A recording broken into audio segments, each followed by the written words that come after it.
Your Excellency,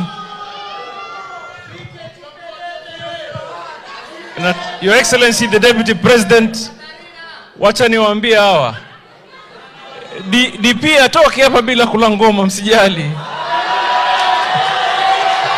Atakula ngoma.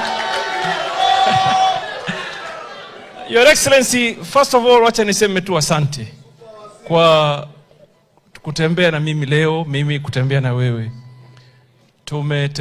Tumetembea maeneo ya Shimoni kuangalia bandari ya kisasa ya uvuvi ambayo itafungua upeo mpya wa hali ya uchumi katika mambo ya uvuvi kwa jimbo hili lote. Na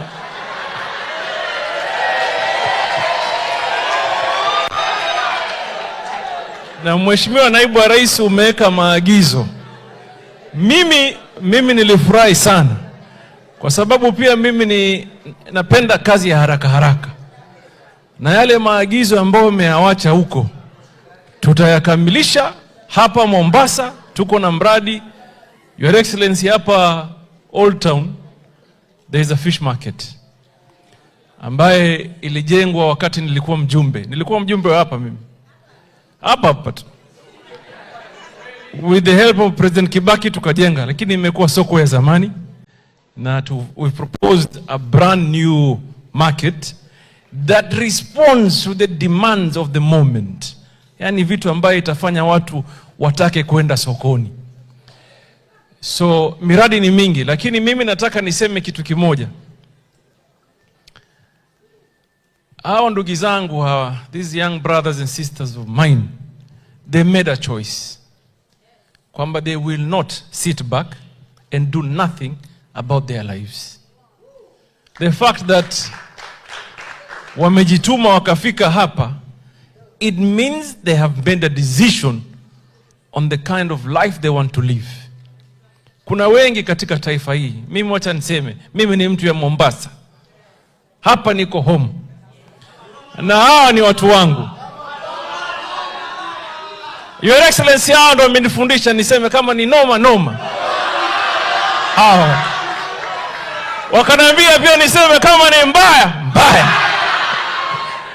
Lakini mimi nasema na kitaifa nzima tu, nataka kitaifa nzima tukubaliane tu. Young people are all over the country. Na mimi nataka nitoe ushauri kama mtu mzima. 2024 was here. Ikaenda.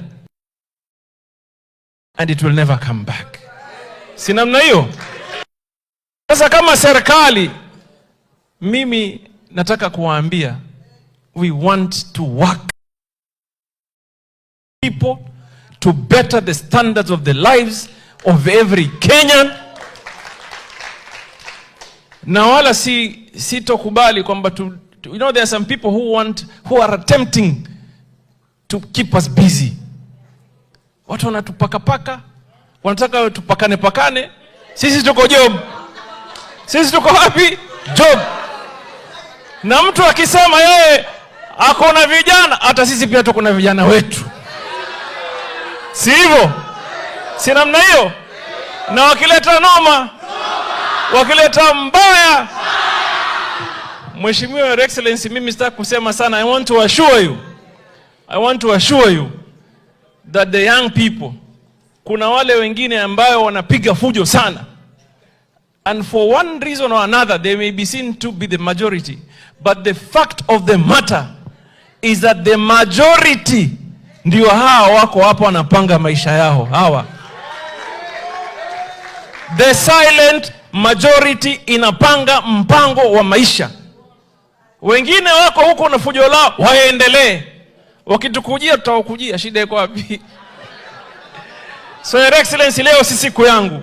Leo ni siku yako. Sasa nataka sisi wote tumekaa sana. Can we be upstanding? Tukaribishe naibu wa rais wetu katika jimbo letu la Mombasa aje aseme na sisi. Your Excellency, karibu sana. Thank you sir.